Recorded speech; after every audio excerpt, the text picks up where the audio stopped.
আলামিন সাল্লাল্লাহু আলাইহি ওয়াসাল্লামের ওসিলায় আল্লাহ তাদের কবর সমূহকে কিয়ামত পর্যন্ত শান্তিপূর্ণ করে দাও।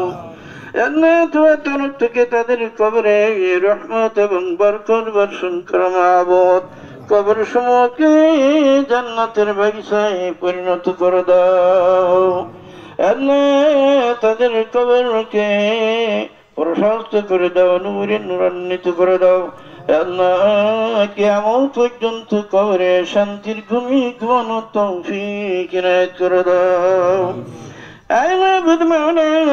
এই ময়দানে যারা উপস্থিত হয়েছে প্রত্যেকের মনের নেক মকসুদকে পূর্ণ করে দাও। আসমানি বেলা, জমিনি বেলা, অন্যান্য বেলা মুসিবত থেকে আল্লাহ সবাইকে রেহাই দিয়ে দাও।